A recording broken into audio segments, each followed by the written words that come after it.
G. I gotta keep in mind that relatives of mine is trying to build like me. Sit down with Gconnet, gotta think. Every moment got you tapping the mental and looking out for the key.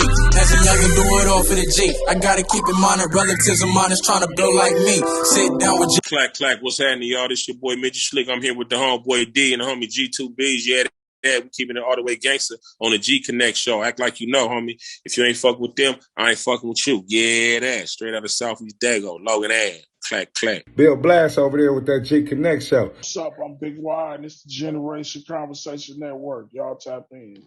Yo, this Big Wacko tapping in with Gconnet. Make sure y'all go check out my boys over there at Gconnet. Giving a shout out to Gconnet.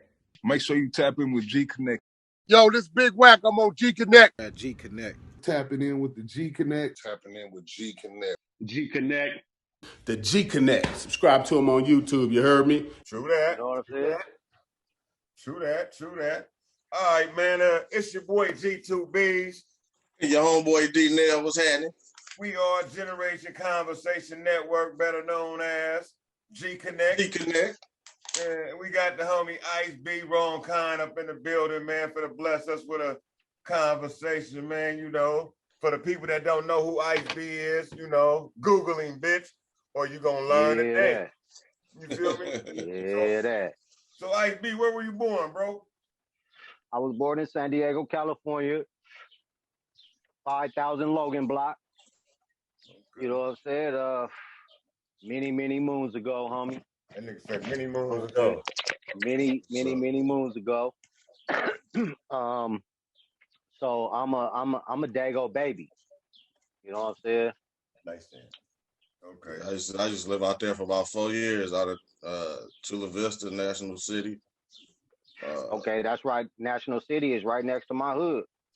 I used to be out there. I was in the military though at the time. Yeah, so you were stationed on Main Street, 32nd Main Street, right? No, I was stationed on Coronado. Okay, North Island. Yeah. What schools did you go to? I went to Knox Elementary. I went to Gomper Secondary, and then I went to pretty much continuation schools after that. I didn't even really graduate from high school. I got my GED in Job Corps. I got kicked out of school in the 10th grade. Okay. Oh. So I was a bad actor. You know, I grew up in the crack area, you know, so we didn't really have an understanding of rules and regulations. So I was kind of like a knucklehead. So I had to learn the hard way early. Who did you grow up listening to, as far as music wise? Man, see, I grew up in kind of like a like a special era for hip hop. Like I grew up listening to like Rakim and Houdini and the Fat Boys and Big Daddy Kane and people like that. And then mainstream wise, like that everybody else listened to. But you know, I grew up in like the era that was like the birth of San Diego gangster rap. I don't want to necessarily say rap because it was some cats that was rapping before us, you know, maybe a significant amount of years, maybe 5 years before we even started rapping too. But gangster rap era came along and it was people like Gangster Ern and Black Mikey and Damu and Green Eyes and Big June. Like the San Diego hip hop scene was kind of popping in my teenage years. So I got blessed with to see what it could be as a business with the homies I was putting out that project, but then seeing what the culture of hip hop was as far as the elements and rhyme and all of that, because like for real, like you could play Rakim album. If you released Rakim's Paid in Full album today and no one have ever heard it before, it'll probably be one of the top 5 albums out right now. Just off the lyrics to it alone, the delivery, the rhyme pattern, and all of that. So when did you start rapping? When did you start rapping? I started rapping for fun in like the 8th grade. So like 86, like 1986, I started like rapping at school. We used to have like battle sessions at lunchtime and shit like that, because that's what rap was back then. Like local rap for sure. Right. You didn't have no projects. You would show up at somebody's school and all the tight rappers would be there, ditch or whatever, and then you'd have a session. And that's how you build your name. And there's a lot of rappers today and producers today from San Diego that came up out of that cipher, like Cricket and people like that. You know, that came up out of that element of rap. So I probably started in about the 8th grade, and then probably didn't take it serious for maybe about another 2 years. Do you remember your first song? Yep. I sure do. A lot of people. I sure do. And you want to hear something crazy? It wasn't a song. It was. And I would say 16 bars, but it was probably 30. You know what I'm saying? Because we didn't count bars and shit. We didn't know nothing about that. But it was almost the whole Dana Dane, Cinderfella. Remember Cinderfella, Dana Dane? Yeah. Cinderfella, Dana Dane. Dana Dane, yeah. And we used to have a song called Cindofella, because that was our hood. Okay. So I just took that part of it and then wrote my own little rap to it, and then would take that, and that was like my kill verse in the battle at the end. Right. You know what I'm saying? Because I already had a memory, because back then, that's what we did. We wrote raps. So by the time, and it's still like that for me today, by the time I'm done writing a rap, I probably got it memorized. So I don't even really need the paper no more. Right. Because that was how we wrote rap. You started with one bar, and then you read it, and then you put another bar in it, and then you started from the top. Read 1 and 2, and then put 3 in. And then read 1, 2, and 3, and then put 4 in. So by the time you get to 16, you pretty much got the whole thing down. Right. Because, you know, you could be busting in a battle and lose because you fumble. So when you picked up the ball for the music shit, did you start off solo or part of a group? I started out solo as just like a battle rapper. Okay. And then once we started once everybody that I was around that was rapping started taking it serious, shout out to the homeboy Lil Boo and Simi Rock and Park Style and Lil Nut. They started a group called Prime Suspect.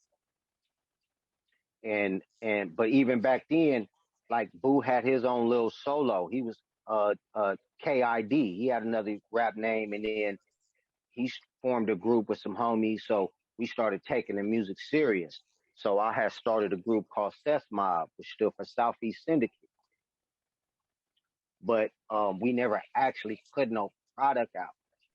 You know what I'm saying? We just started a group, and we should just all go to the studio together, because we, you know, Prime Suspect recorded their album in Paramount Studios. Back then, they didn't have no iTunes and Pro Tools and all of that. You know, they was doing reel to reel. They didn't even really have that yet. Right. Oh, you up to date with the battle scene today? Say it again. You are with the battle rap scene today? I watch it. I don't participate in it, because like, and we get into that later. Me and the homie already talked about. I don't really participate in it because of the state of what hip hop is now. Because back then, battle rap was about battling. You could say whatever you wanted to say, but there was lines you couldn't cross unless you was really what you said in the rap. Right. Like, you couldn't rap about slapping the shit out of a bitch ass nigga, and he says you wouldn't do it. If you did, I'd slap your mama.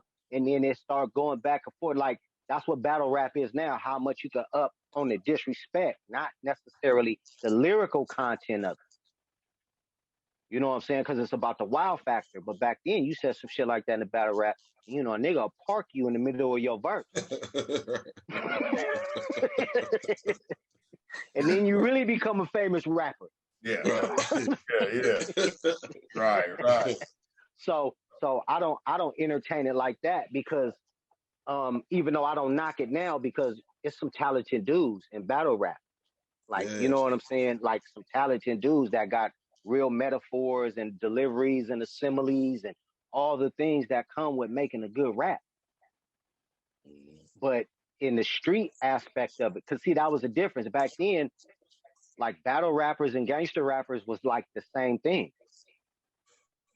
You was a rapper. But you know what I'm saying? And if a nigga called you out as a rapper, then you had to battle. And they wasn't battling songs. They wasn't like you do a song and I do a song and the crowd had decided. It wasn't verses. Yeah, it wasn't. It wasn't. Yeah. No, it wasn't that. It was ooh ah. And like one of my techniques is like I would write like 100-bar verse. Like I would rap for like 7 minutes. That way, by the time it's his turn, the crowd has already made their mind up. That's that Motor Mook tactic. Yeah. Motor Mook rap for about 10 minutes. So and his second round, you're gonna forget the dude first round. Yeah. Gonna be like that nigga rap about 8 minutes. Yeah. And in them 7 minutes, if you could get 8 or 9 good punchlines in, it's over. You stole the show. He might get 3 or 4 in his whole time going. You know what I'm saying? So even then, I took rap as like a strategy. Like, and that's what's the difference between now. Like, even though we all kind of rapped about the same thing, it didn't all sound the same. You know what I'm saying? It didn't all sound the same. Like if it's one thing I could say about now, like imagine if Rakim had a Dre beat or Pharrell or something like that. Put those words. Like these dudes is putting mega beats with subpar lyrics.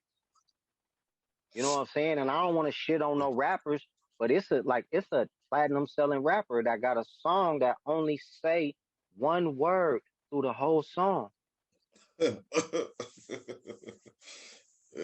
that's all you know. That's all you know in a song. You can't think of nothing else he says. All you remember is Panda. Panda. What else do he say in the song? Hoes in Atlanta. You remember that? I'm gonna be honest with you. I'm gonna be honest with you. I know what you're talking about, and I've heard the song in the past, but I don't listen to that type of shit. So, you know. Yeah, but that song was #1 on the Billboard chart. All right. So how can you not listen to that if this is your industry? Yeah. But see, back then you had to have bars or bread. Because NWA wasn't the hardest rap group out back then. They just had the backing to make them. And usually when you first, they automatically make you best. Yeah. You know, but we had homies that was rapping in the time of NWA, and they was real gangsters. It wasn't nothing studio about them. There wasn't no budget. Them low riders that they had and all of that, them guns in the videos, them wasn't props or it was that was that was all authentic street gospel. Right. And that's the difference between rap now and rap then. Back then, like my history of rap make me a gangster because of the gangster shit that we did. Not because of the gangster shit we was rapping about. The shit that we did was the platform for the music, not the music being the platform of what you do. Right. See, we would go hit a lick and then come back and make a song about it. Like we were so goofy, we didn't know the laws and none of that. Like we were verbatim the Jack. Right. And put it in the song. And have the whole city slapping it. You know what I'm saying? But now, so in a sense, dudes you can say you kind of understand the self-incrimination that this younger generation have now, because that you did it at that time and you didn't know, even though at that time they wasn't using what you were saying against you until later years. But at the time, thinking that. But unlike this generation, nigga, it ain't no misunderstanding, nigga. They're using these cameras and everything against your ass today, and yet they know it. Going live on a lick. You know what I'm saying? But here's the difference, homie. Like, I'm gonna give you a prime example of how it worked. Like, we was the reason why they came up with gang injunctions and stuff like that, and use your criminal activity and your music, the profits from your music, and say that that's furthering the gang, and that's how they got gang injunctions and all like that. And then that's what made it infamous in the music industry. So now you get industry niggas that come and be like, okay, the only way I could get this target market is if I cater to this audience. So in order to cater to this audience, all I got to do is wear the right clothes, throw up the right sign, and hold the right gun up in a video, or maybe catch some type of case. You know what I'm saying? Like, they doing it to become popular. That's how niggas like Tekashi 6ix9ine can even have a career. Really, what he doing is he shitting on the forefathers of this shit, homie. Right. Because what people don't talk about in the music industry is that there was a very select few that talked about what went on. The people that was really doing it, like the backers and all of that, they wanted to be secret from it. This was a secret society. You know what I'm saying? Like, nobody wanted to be known for the work that they put in, because they knew that it was niggas going to jail for that shit. Like, prison for a long time. Right. Like, it's people now getting caught with, I got 10 years for a gun, G. For a gun in a video in a robbery that shows somebody else had it. And they still gave me 10 years for it. They gave everybody 10 years for it. You know what I'm saying? So these rappers could go out and catch dope cases and gun cases and never go to jail. You know what I'm saying? Like, I was listening to an interview with my son, and he had quoted, not to keep shitting on the homie, but he had quoted, he said, God keep blessing all the trap niggas. And he said, where you at, nigga? Because all the trappers that I know is getting life. You know what I'm saying? Right. All these niggas is getting stretched out. Yeah, you niggas get bouncing right back out. With silencers and AR-15s and known gang members. Like, I don't know about y'all city, but that's not flying. Like, they had an injunction on our neighborhood, and they used rap to convict people. Past songs. And I don't knock nobody what they do to get money, because I was doing what I had to do to get it too. So I don't judge no nigga and they hustle and they grind. All I'm saying is they gotta be smarter. You gotta be smarter. You gotta, if there's a difference between a rapper and a dude in the rap game. You know what I'm saying? Like, you got rappers, and then you have businessmen that rap. So businessmen that rap, they treat it as a business. And, businesses take work to succeed. And then you got dudes that's talented but never make it. I mean, they got the gift to rap. You know what I'm saying? But rap is more than that. It's a business. It's a business. If you in it to feed your children. Right. But like I said, it's different, because back then you needed at least $40,000 to make an album. And that was in the 90s. make a real album, yeah. Yeah, to make, well, I mean, because where was you gonna make it at? Where was you gonna record it at? Right. It wasn't no niggas with studios. I mean, you could go record it in the bathroom. That's what the homies was doing and putting out mixtapes and shit like that. But I'm saying it was niggas in Dago that was going to the studio, recording studios and getting real label deals. Yeah. Because I personally didn't start going to the studio until 2000. Yeah, but see, there wasn't no major studios. I was going to niggas that had house studios. Yeah, but but now check this out. In like 94, 93, the ASR 10s and the MPC 60s and shit started coming out. Right. And them was affordable beat machines. Right. Before that, you had to have like a real drum track, 48 track machine and all of that shit. To a real actual studio. Yeah. Or have like you said, some rinky-dink shit at the house in the bathroom that you record to a cassette tape. And pass we had a Casio keyboard that had 2 seconds. One button had 1 second and the other button had 1 second. And we would sample it super fast and play it back slow so we could get at least a half a sample in. That's crazy. Now a nigga could loop a whole song. Like that. Times have changed. Well, times have changed and you had to want to be a rapper. Yeah. You know what I'm saying? Like back then niggas wanted to be D-boys and athletes and you know what I'm saying? Or scholars. Like, you know, I got homies that went to college. You know what I'm saying? All off that ball. Right. So, you know, it was all about your choices. I just knew early that I wasn't gonna be regular.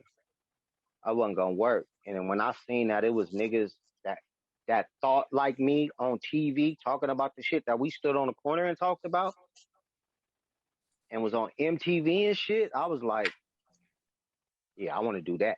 I can do that. So you mind sharing a little more about your groups? You said you was part of 2 so far. You named. Yeah. Okay. Well, this is what happened. I'm gonna tell you the story of how I left rap and ended up coming back to it, and then ending up fucking with the homie Slick on the rap shit. So we started a group and I started Boo started Prime Suspect in 1990, I want to say 2. In 1992, and I started Seth Mob in 1992. Suspect dropped their album, and then we was gonna record ours, and we was doing an album release party for Prime Suspect, and I caught a bank robbery case on that day. Me and Boo, the homie from Prime Suspect, together. So that's how we was finna fund the record label. We was robbing banks. You know what I'm saying? And see, this is shit that motherfuckers will take from a PR skit and then turn it into a rap. You know what I'm saying? But this is shit we was really trying to do to change our lives in our neighborhood, homie. Right. And we was popping.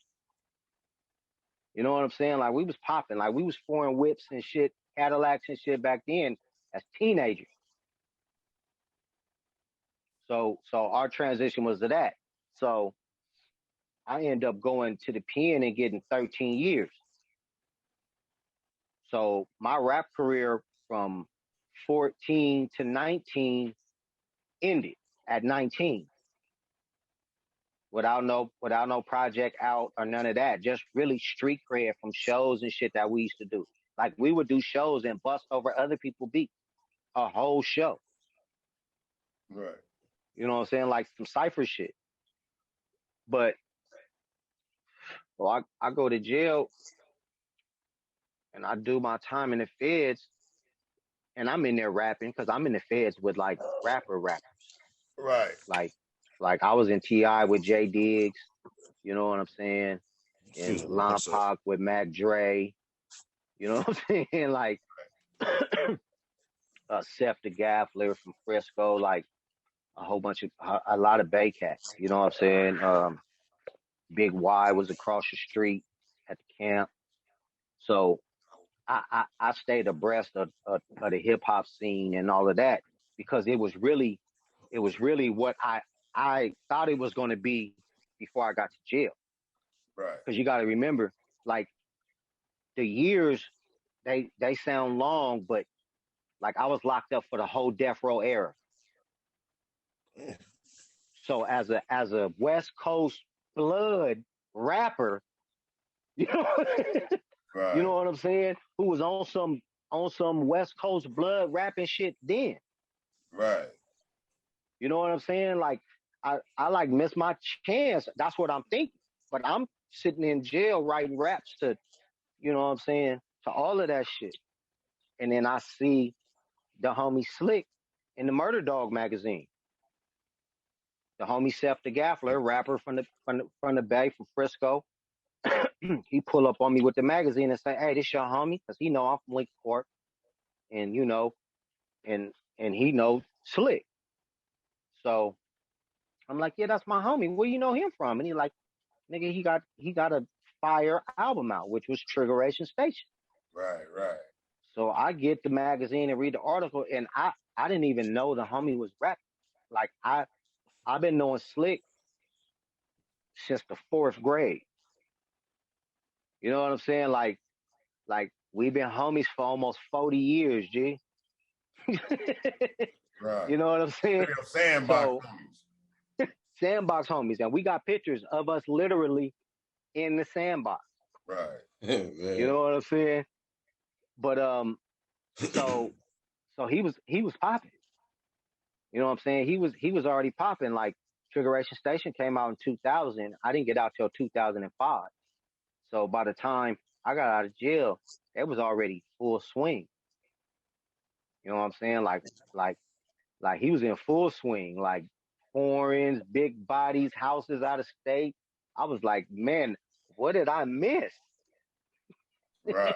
You know what I'm saying? Like what did I miss? So, but I really honestly had no intentions on even doing rap when I got out of jail. I was gonna get out and do like casework, like gang intervention and shit. You know what I'm saying? Because I used to run the Scared Straight program in the pen. So that was gonna be my hustle. And when I call it hustle mean anything you do to pay the bills. That don't mean like negative. Commit a crime. Yeah, that don't mean commit a crime. Right. That was gonna be my hustle. But then when I got out and the homie was like, "No, you gonna fuck with this rap shit. Like you could like you could do something with this." Because I could really rap. You know what I'm saying? Like writing a rap, the format of writing a rap never changed. The beat and the delivery do. Right.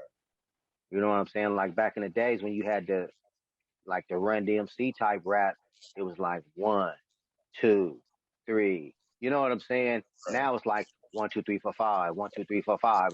But you could take that 1, 2, 3 rap and rap it to that beat.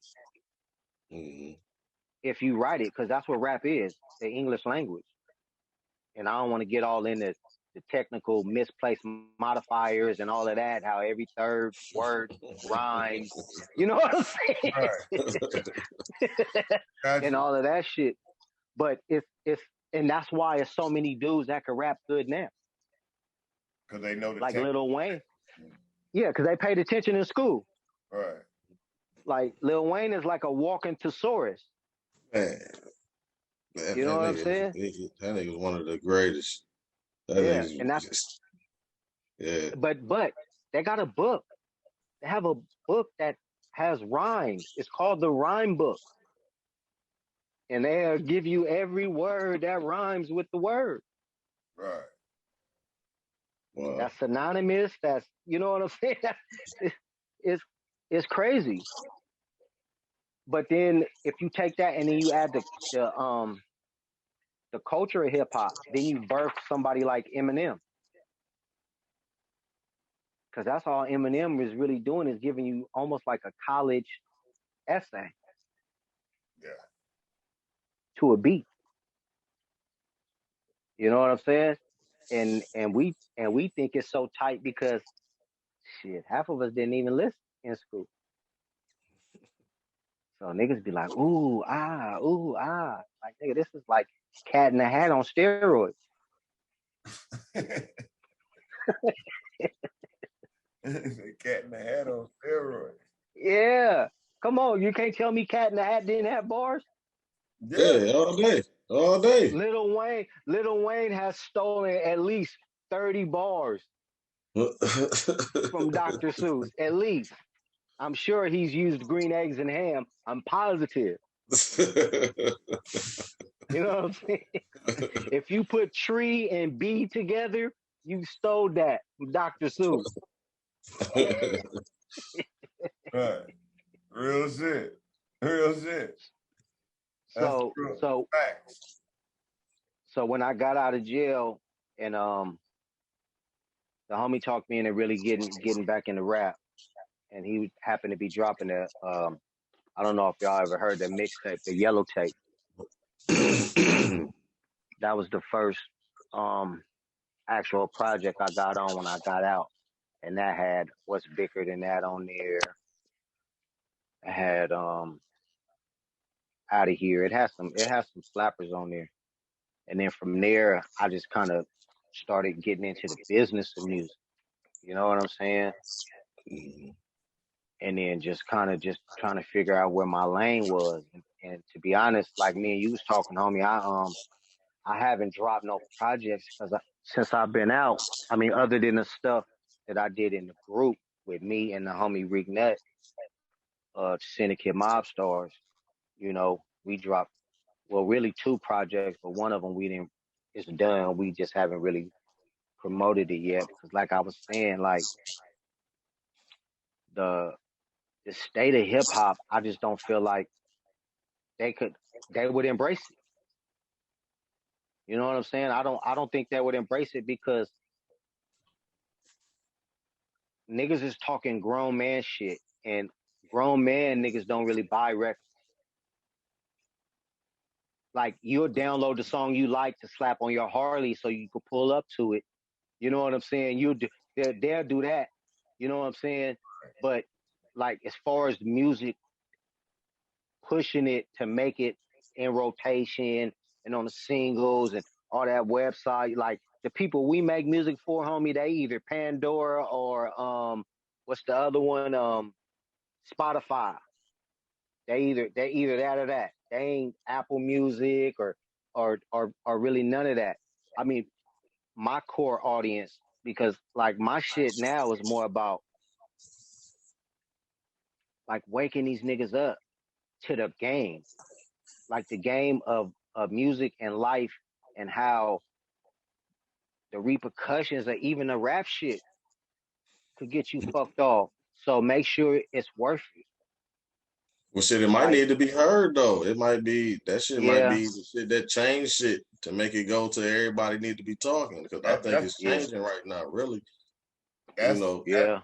That's somewhat of the inspiration of why me and D formed this little platform, so you know, older generations can have a conversation, and maybe somewhere out of this conversation, 1 or 2 of these youngsters will pick something up out of what we're talking about and utilize it.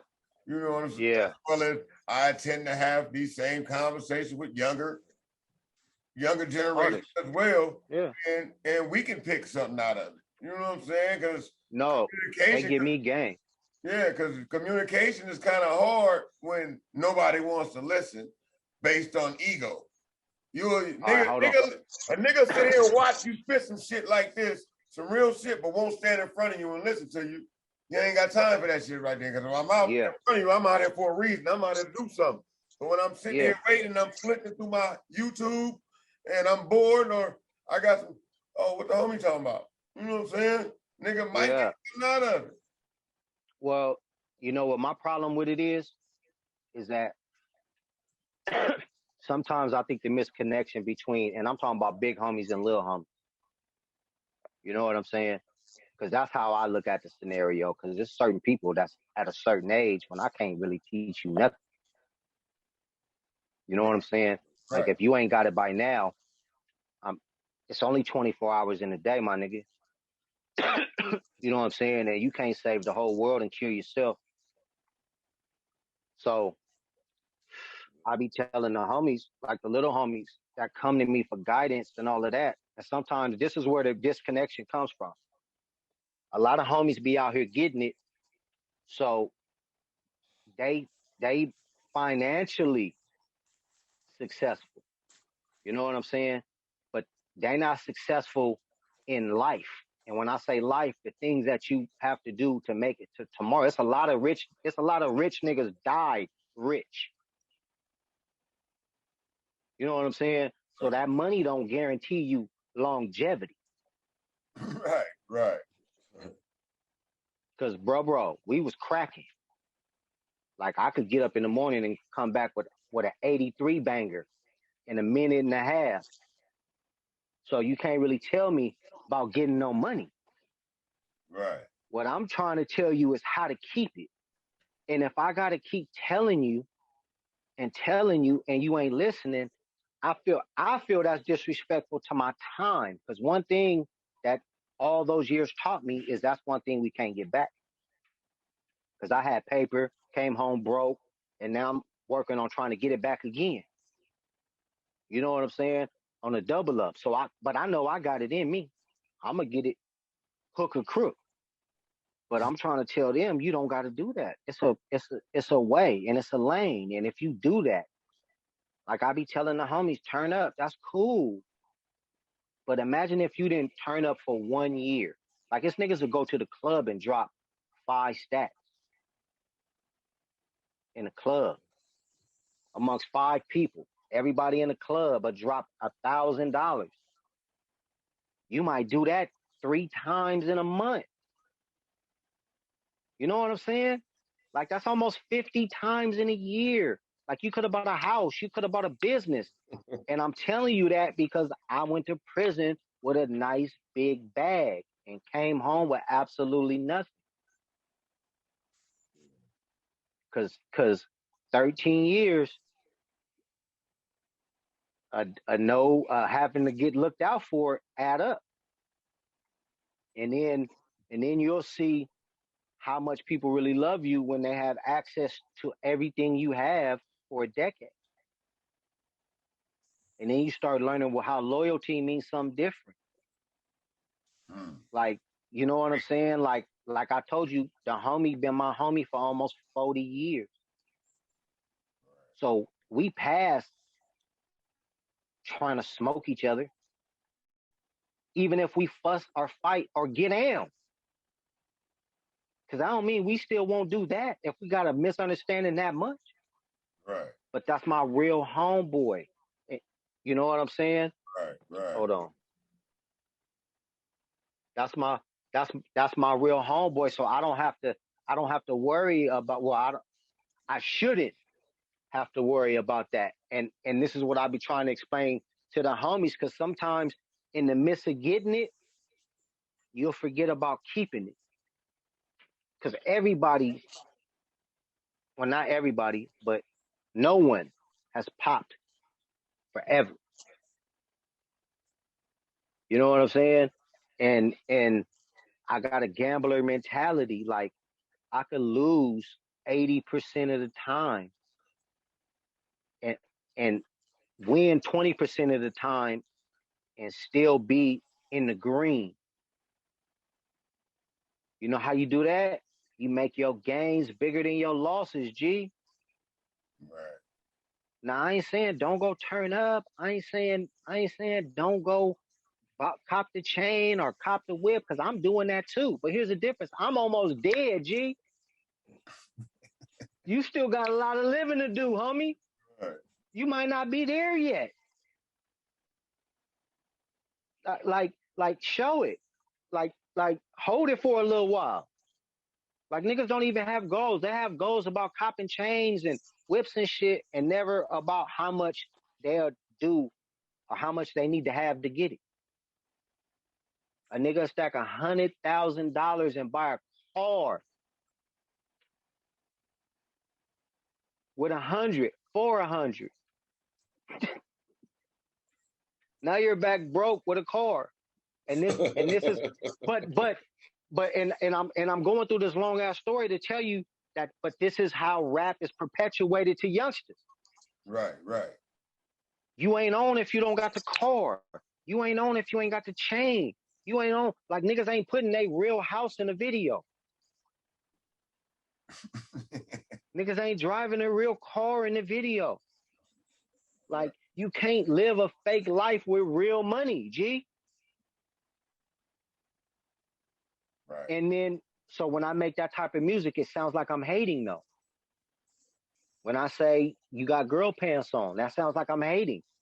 But you do, and it's true. But here's the thing, I'm not taking nothing away from them, because that nigga with the girl pants on, I know it's happened to me, will pull out a big thing on you. Right. And be ready. Girl pants or not. And be ready to do like you know, like he's supposed to. Yeah, and knock, you know, he a gangster. Right. But he just got on girl pants. Right. But what I'm saying is, back then, gangster had the rules. They had formats. Like, this come from a secret society.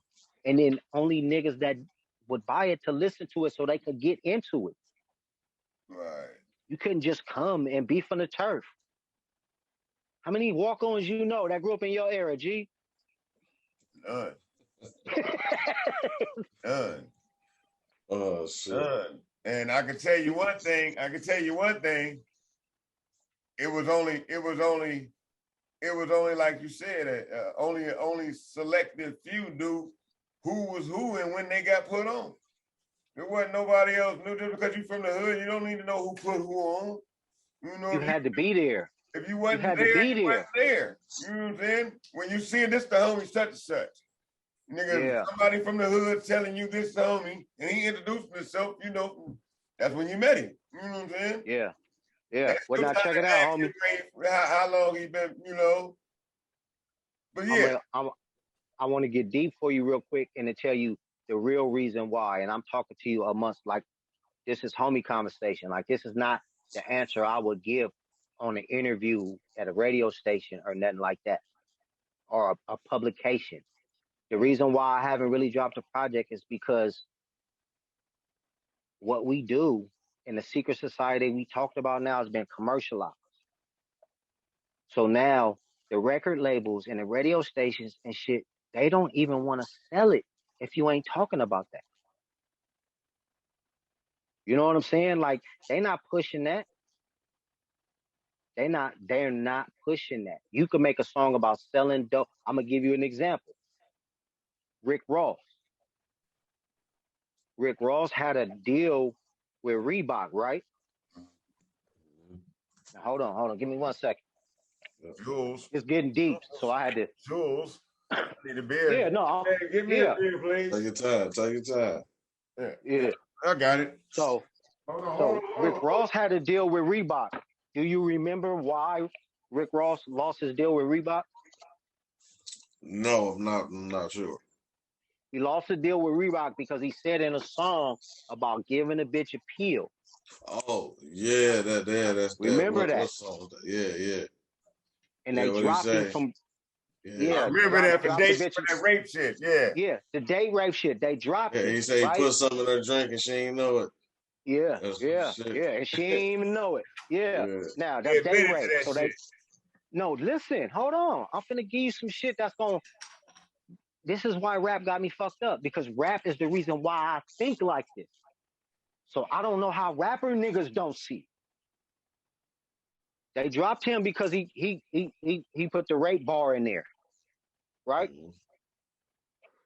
In that exact same song, he talked about selling birds, smoking a nigga with an AR. He talked about all the other shit too, murdering niggas, selling dope, and all of that when he got the deal for Reebok. So basically what they're saying is you could cross the line, but there's certain lines you can't cross. And when you start talking about rape, you start talking about that starts crossing gender and racial lines. That means you could rape a white woman.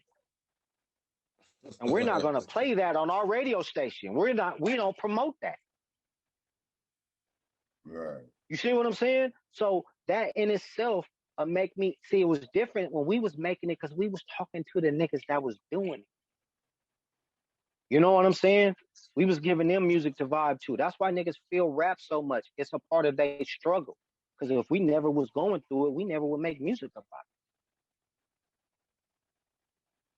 But now that it's been commercialized, they'll only accept that. You know what I'm saying? They'll only accept that. I mean, for immediate get on, you still got some rappers like J. Cole and Kendrick Lamar and people like that who gifted their way to success. But that's not the norm. And you notice all of them went their own route. They never had no one big song that broke them. And you know what I'm saying? Right. Like they grew a core fan base. Right. So now it's record labels that's coming to niggas because they got a case, because they have went to jail. They got the 50 Cent syndrome is what I call it. Gangbanger, check. Been to prison, check. You know what I'm saying? Got the rapper starter kit. Check. He got the rapper starter kit. Hold on. But here's the most important part. Was he a factor? Because a certain factor niggas you couldn't move for the dollar, even in the game. Niggas like E40 and Ice Cube and all of them that paved their own way after they came in through majors and wasn't allowed to be dick. Right. You know what I'm saying? But here's the thing. That's the type of music I like to make.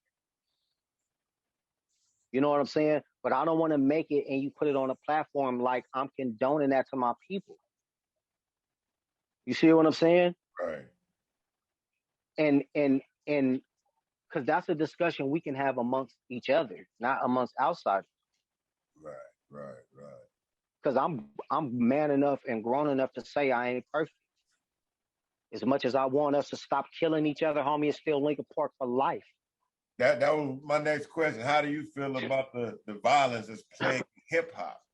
We know where we came from as far as the urban, the real, but when I say we as older generations, that's, you know what I'm saying, I ain't saying forefathers, but we're a different generation than this new age gangbang generation, let alone hip hop as well.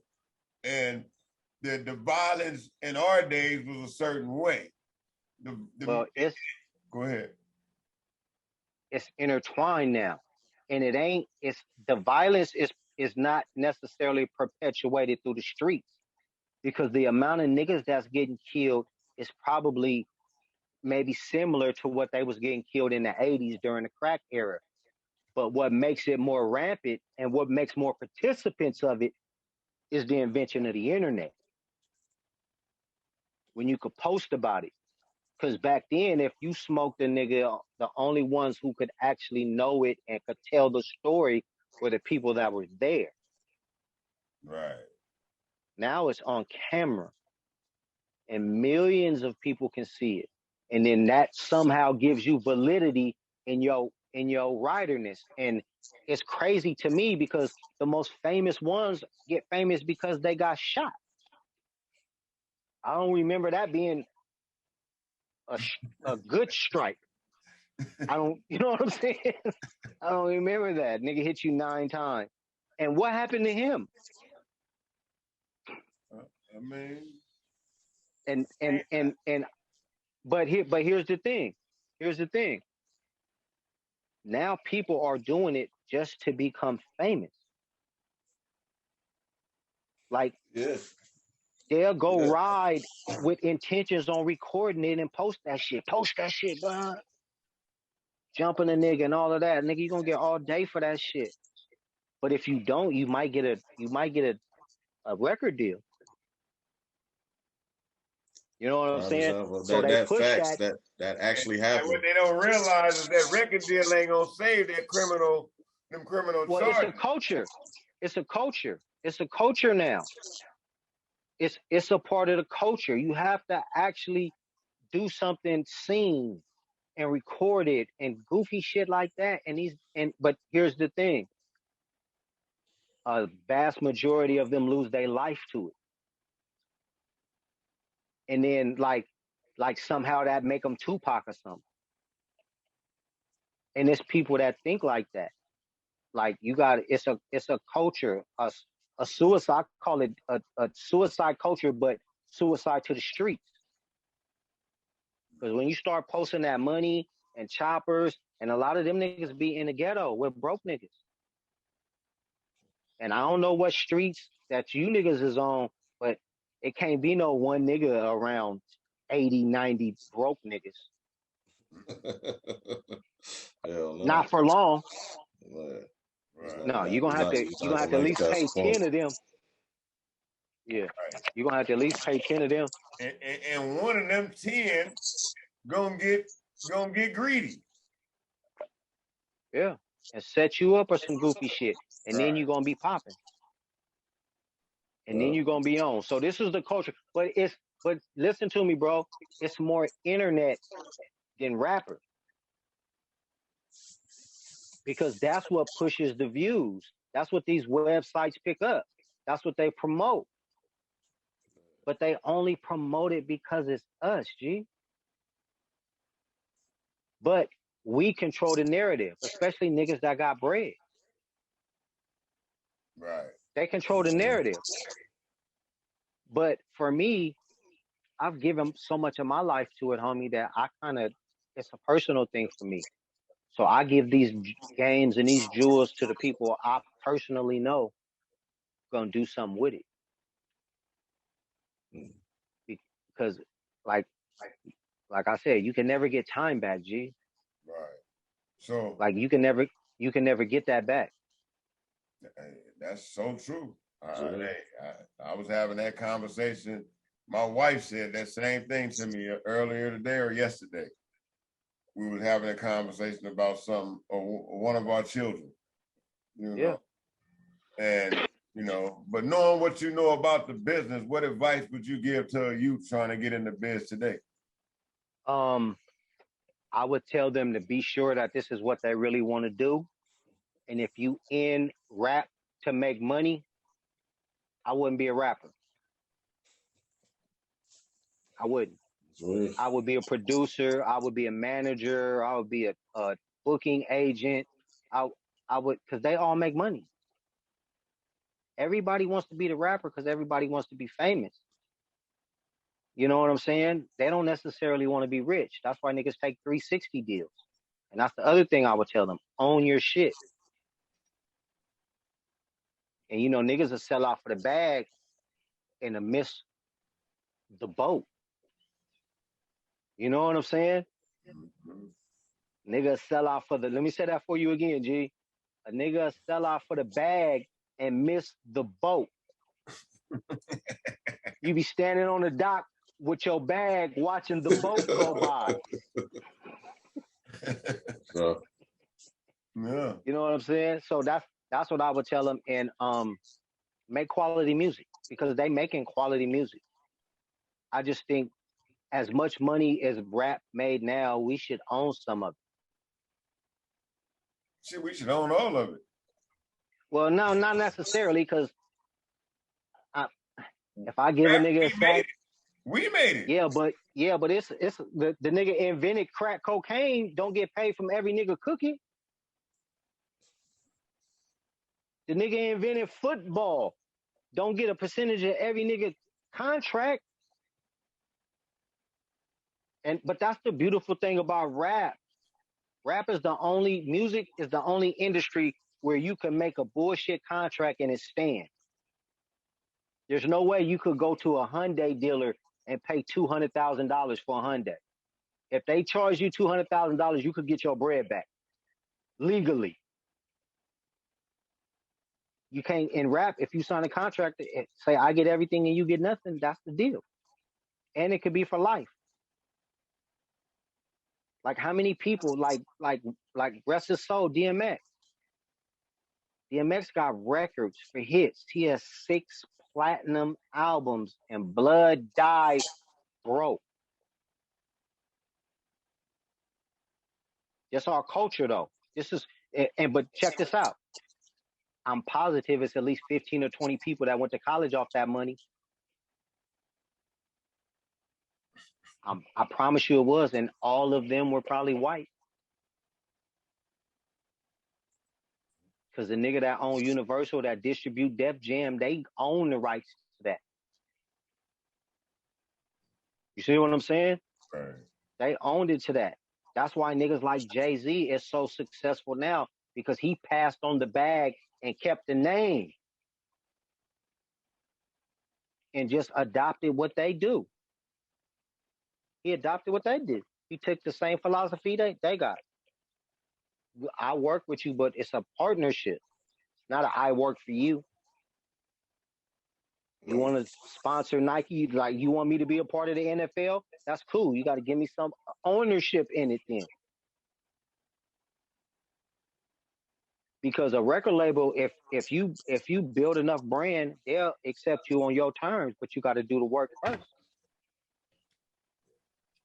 That's why underground independent rap made so many millionaires, because they took the D-boy hustle and put it in the music and took it to the streets like a sack.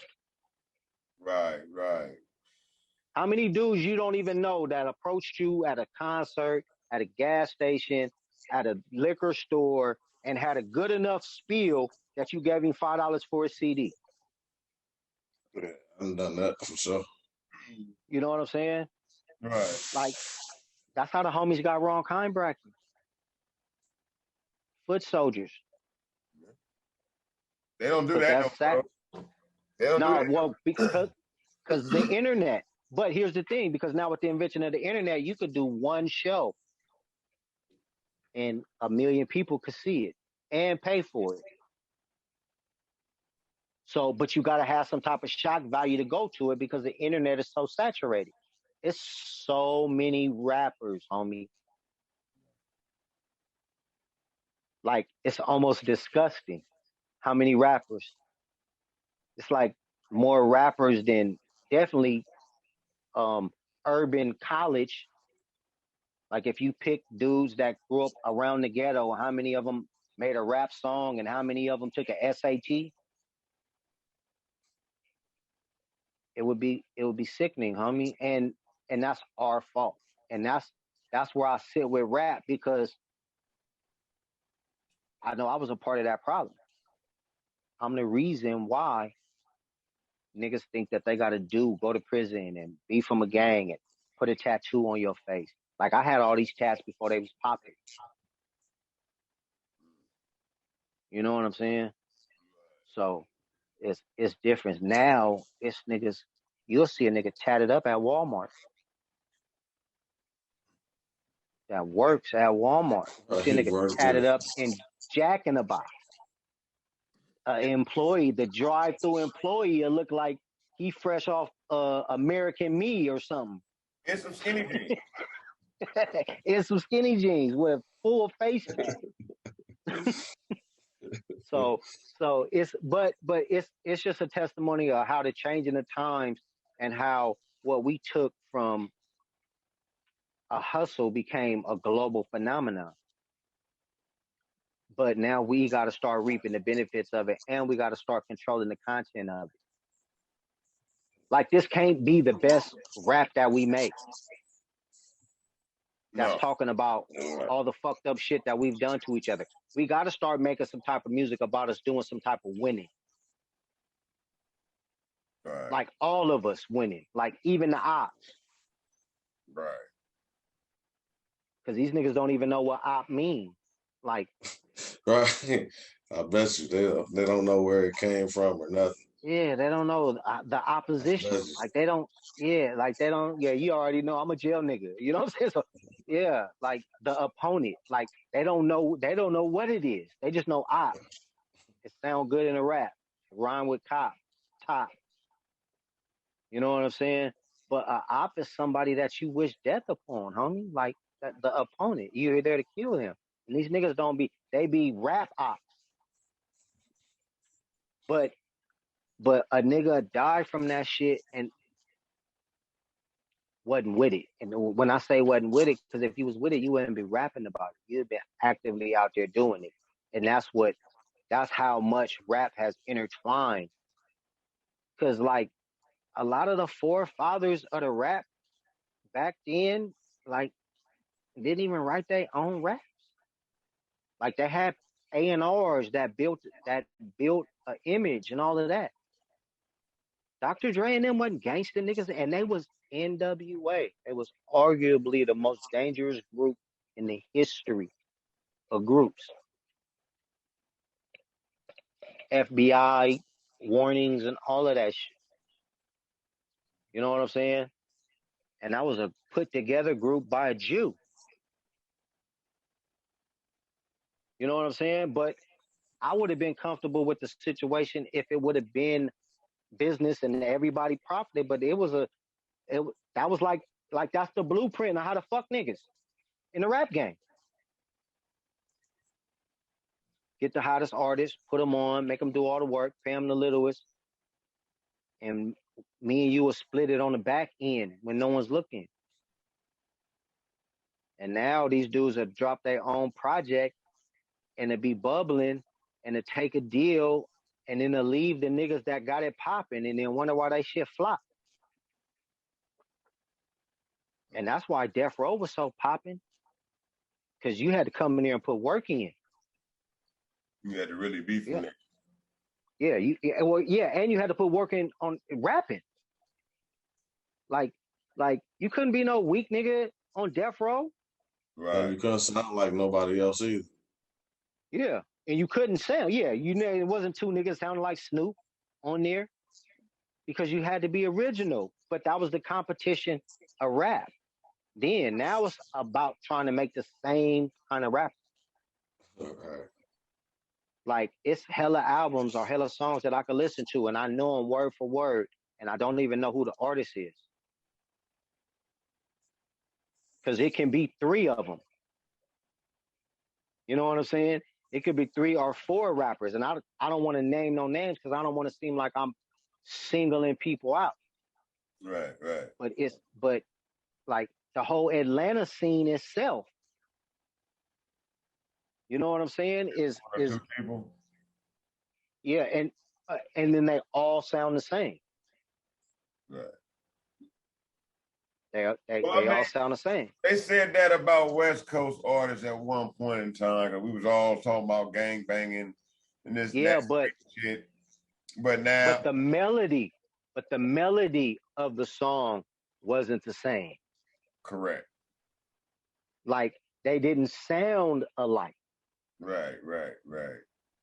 Like Ice Cube didn't sound like DJ Quick.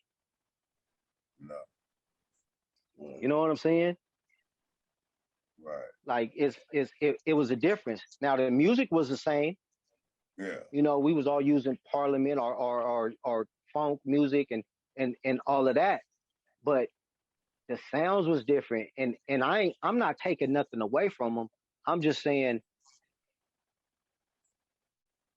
well, because I don't want it to sound like I'm hating, but it's like too many rappers. it's like too many rappers. Everybody and their mama want to rap. You know what I'm saying? Well, then it's kind of hard to be ill. It's kind of hard to be ill because this niggas that could come, nigga like Nipsey, can come and consistently put out a body of work that'll make a nigga like him. Like I didn't really like him when he first came out because I knew he was a real Rolling 60 Crip. Right. But then he kept busting and busting and busting and busting, and I was like, this nigga's hard. And then when I met him in person and seeing that he was really a Rolling 60 Crip, I was like, that even make him harder. That makes him harder because it's not a gimmick. It's not like he grew up in Irvine and went to school for 1 year over there and then became a popping rapper, and now he's 60. You know how many times that's done happened though? Yeah. Yes. Yes, I do. Yes, I do. And then they make the gang pop. You know what I'm saying? Right. They make the gang popping but that ain't our work. No. That ain't our work. You remember at one time, how many blood rappers was it? Even during the Death Row era, like there wasn't no. They wasn't popping. Quick. That was it. I mean, as far as that was getting major play and push and promotion, statewide tours and shit like that. That was it. Who else? Yeah. Everything else that I was in. After that came the closest to that was the Relatives and Mac 10. Yeah. But more Mac 10 than the Relatives, because the Relatives fan base was hood. Still the hood. Right. Mac 10 got on Ice Cube. Well, Mac 10 could go headline. He could go headline behind whoever the biggest artist is in that city. Like he could have went to Miami and got on after Trick Daddy. Right. Or he could have went to New York, to the Bay and got on after 40. Right. Like that's what I mean when I say headline status, because back then no one was getting on before Snoop. Who would headline above Snoop? Like even if they was on, well, maybe if they would have went on tour with Jay-Z and them, but they wasn't even popping. Not like them, not like Death Row. Death Row had the whole industry sewed up as far as spins, record play, magazines, all of that. They had it all sewed up, and that is the reason why the gangster rap industry is the way it is now. Because Death Row is a boilerplate for how to be clicked up, and then you all put out rap records, and then that was like the birth of the global or the side beef, the East-West beef. That was the beef for that, and then the South came, and the South has taken over the industry since then. You know what I'm saying? But they make good music, quality music. When I'm talking about phonically, it keeps up. Like they're the reason why we could pass country. Like in genres, like rap has infected the whole world. Like they got Coca-Cola commercials in Japan and shit with rap beats. Like DJ Quick does the soundtracks for the commercials for Nike. Oh, so all them beats you hear playing with them Nike commercials and they be running and shit, that's Quick. You know what I'm saying? So to double back to the whole thing of what I was talking about, that's why I got into the music industry, because rap for me back then was that. Like it was our I don't want to call it a religion or a cult or nothing like that, but it was what determined was hot. Because you remember back then, well, my era, like we was wearing what the famous rappers was wearing, and they was all from the East Coast back then.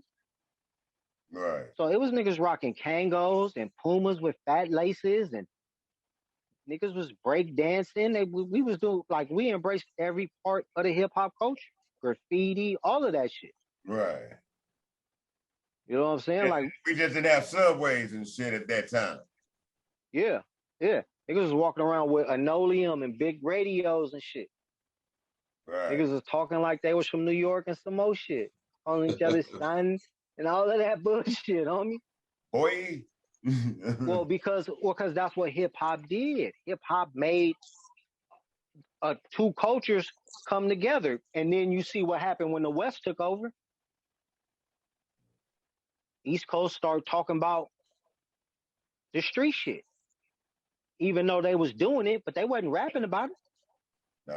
What tripped me out was how hip hop transcended, in my opinion, hip hop transcended gangbanging or catapulted gangbanging, because in a sense, every 87% of the hip hop artists are affiliated to something.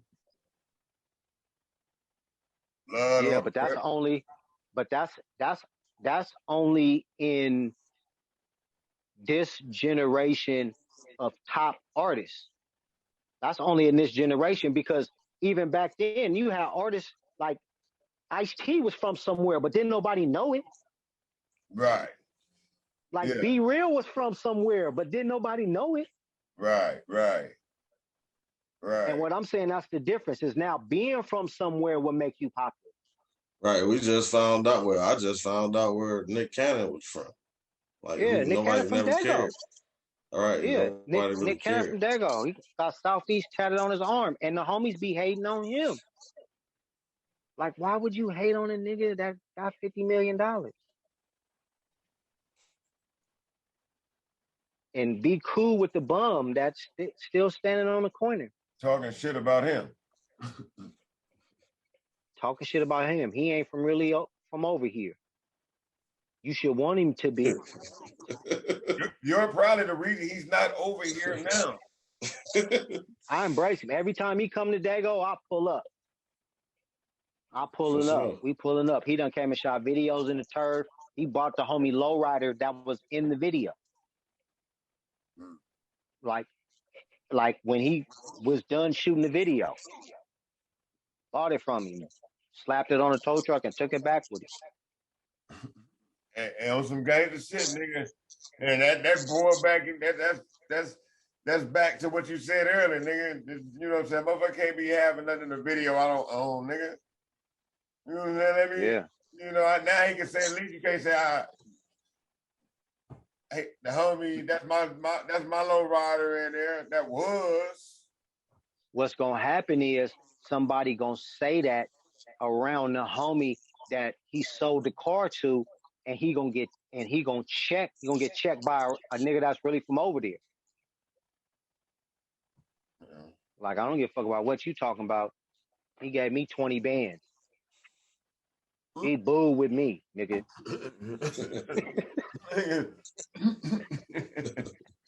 And when he come to Dago, he gonna call the homie.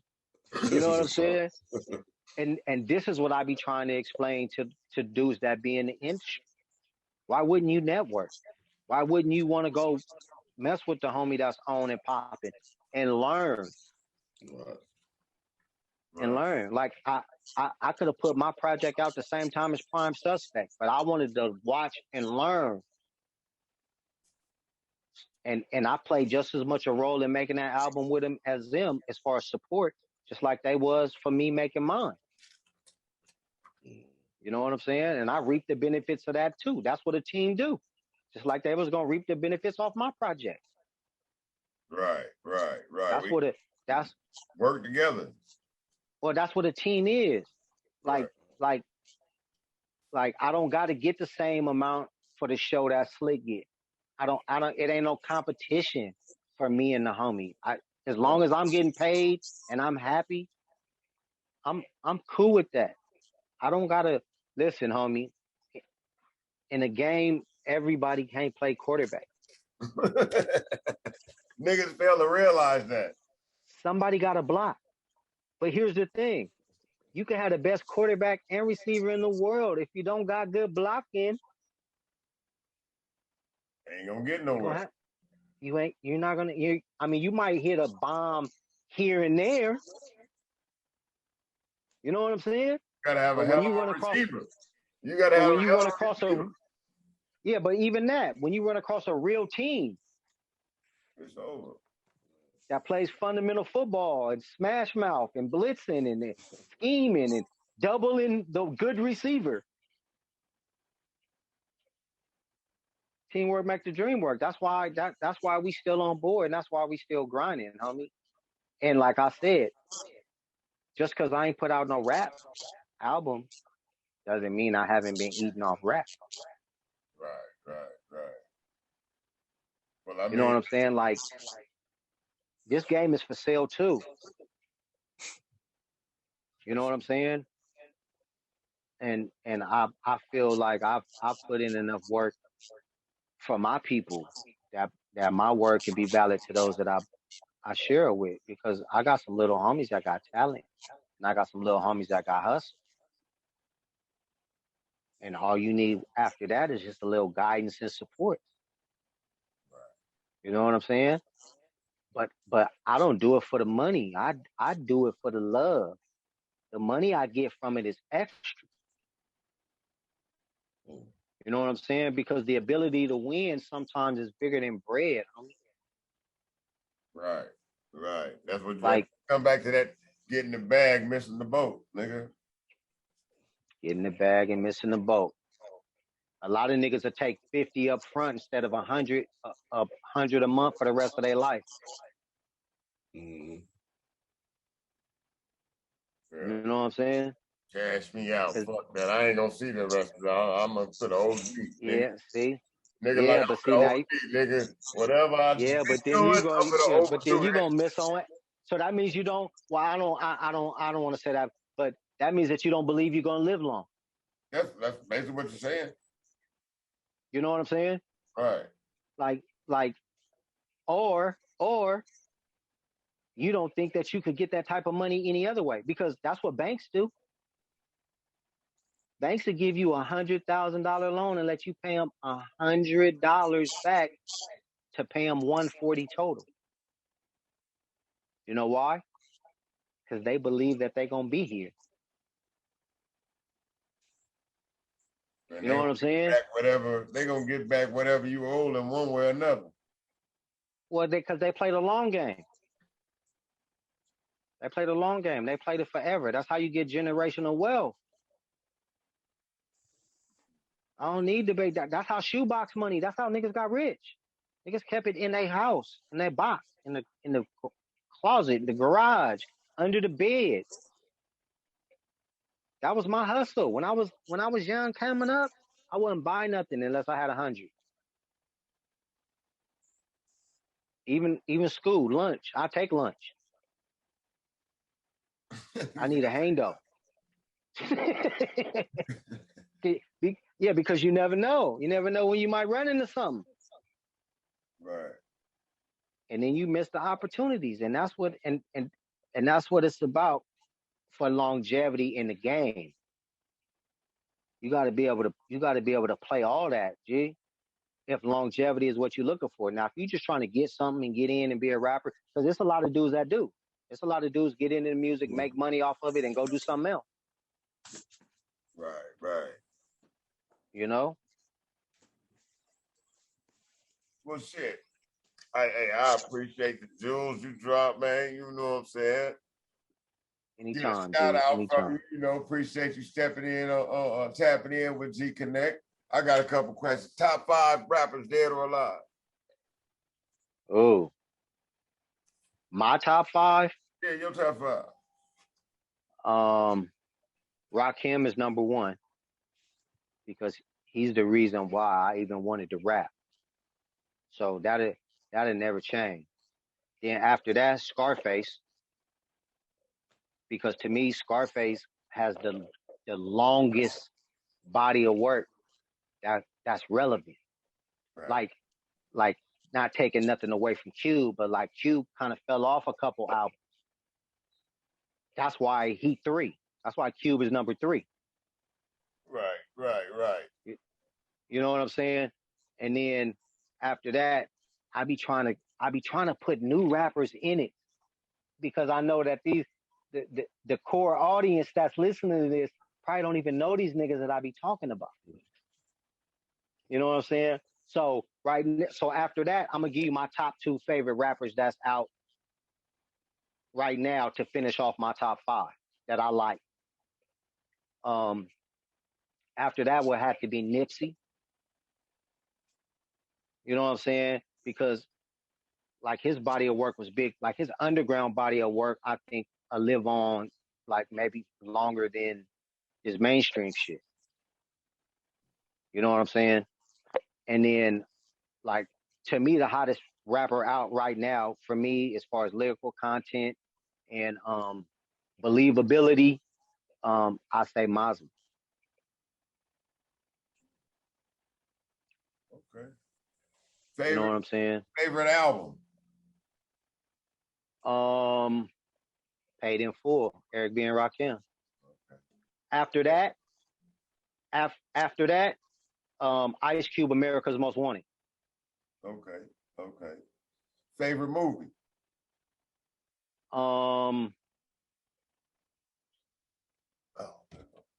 That's a good question, homie. That's a good question because I got a lot. It depends on the mood that I'm in, but I think I would probably have to go King of New York. Tequila or cognac? Yeah. Neat. Toes and nails? That I like. Yeah, feet or fingers. I can't really fuck with no bitch with no ugly feet.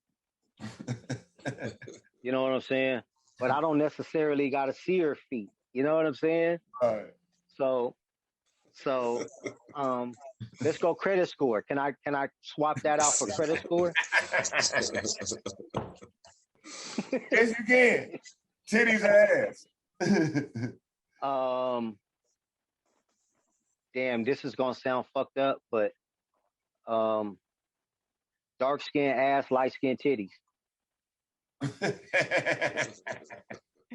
I got a preference, you know what I'm saying? It's Ice B preference. Shit, everybody excited to that. For me, nigga, assault rifles and handguns. Depends on the situation. We can leave it at that one. We can leave it at that one. It depends on the situation. What you got for him, D? Oh shit, man! I appreciate you joining us, brother. No, man, anytime, G. I thought you might have had a couple of sinkers over there for me. No, I had some. He didn't talk about it. He didn't answer all the questions that I might have had. You know, so that's why I said I appreciate you, bro. Man, I appreciate what y'all doing, man. To have a format for people that could voice their opinion on music that matter to a certain group. Right. Yeah. You know what I'm saying? Because like we at a certain age now where we the old niggas to the popping niggas.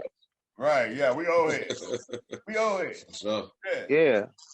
Like it's a nigga sitting in your VIP seat tonight that you once you know what I'm saying? Right. That was one short. But I'm cool with that though. I'm cool with handing it down to somebody that's gonna rep it. And I truly believe that the new era of music is gonna take independent hustlers to a whole nother stratosphere, G. Right. They supposed to.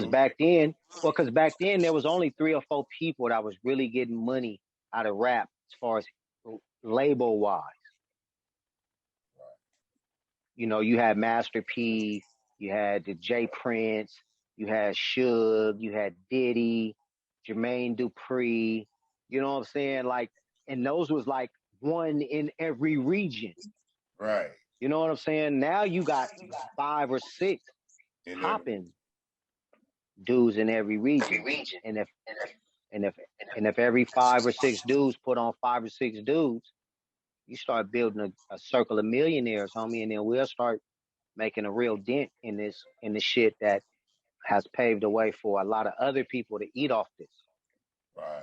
You know what I'm saying? Now it's their turn. Like we kind of missed the boat, but it's the next generation's turn for them to actually reap the benefits or have their seeds reap the benefit. You know what I'm saying? Right. And that's gonna come from forums like this. Appreciate you. Not from like niggas don't even read publications and shit no more. The last time you bought a magazine out of the store? been a minute. You see what I'm saying? Too much YouTube. Well, it's easier to reach the people. Same time he buying a CD or buying anybody music. That's why I quit doing music personally, because I got to the point where, you know what I'm saying, I'm not gonna give, like I said, I was going through paying for studio time. I was going through all that. Now I accomplished getting the album together, and I gotta pay something else to give it away. And the only way I'm gonna get my money is on live performances. And at that time, hip hop was a deader. Wasn't nobody doing live performances because it was such it was fucking an insurance liability. It was always something gonna happen. So a motherfucker. Now check this out, homie. Not to cut you off. And the reason why it happened like that is because now to have a venue, it got to be major, and it got to have a major back. That allowed major labels to still stay in the industry because they're sponsored. Right. So that's another way to cut niggas out. Right. You know what I'm saying? Because you there's no way you're gonna be able to sign that $1 million insurance policy. You know what I'm saying? There's no way you can come up with that. And if it is, then now you can't even book a venue that big and fill it up unless you got a major artist.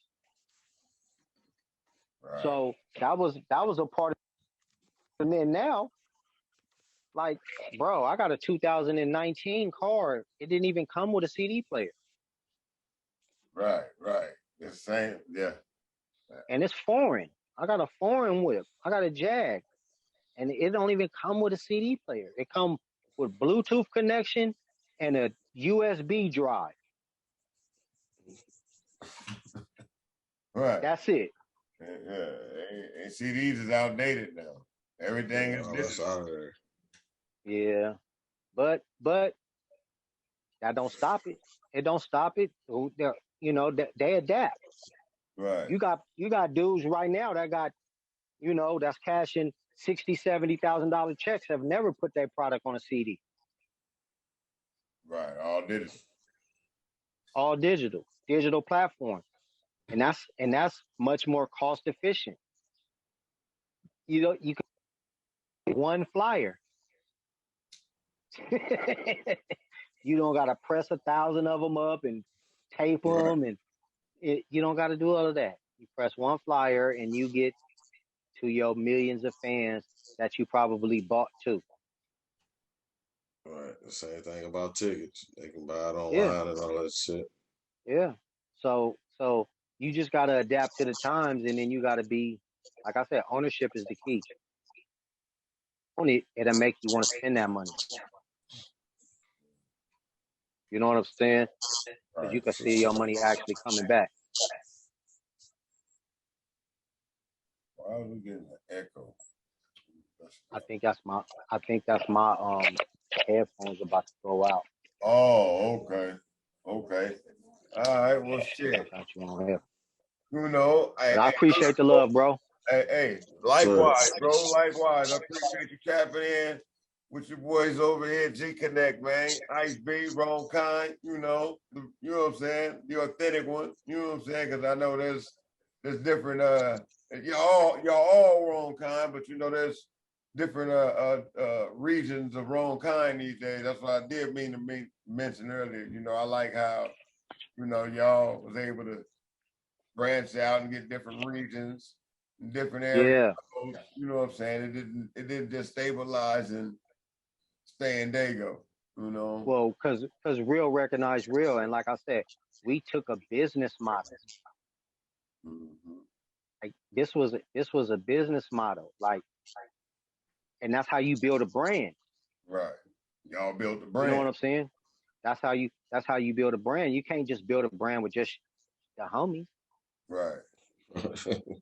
Homies don't even buy your shit. They want your shit for free. Right. Real shit. They want your shit for free. They want it in the video, all of that. They want it for free. So it's like I said, it's with the business model, homie, and we just took it, like I said, we took the D-boy mentality and hit the road with it and just gravitated toward the real niggas when we got You know what I'm saying? And shout out to all the wrong kind homies everywhere. Like we got wrong kind homies in Brazil. Right. That's what I'm saying. Y'all Like, got them all over. Yeah. Spanish rappers that rap only in Spanish. That's repping wrong kind, homie. Right. That's a brand, nigga. You know. But like I said, homie, it's all out of love and the pursuit of greatness, really.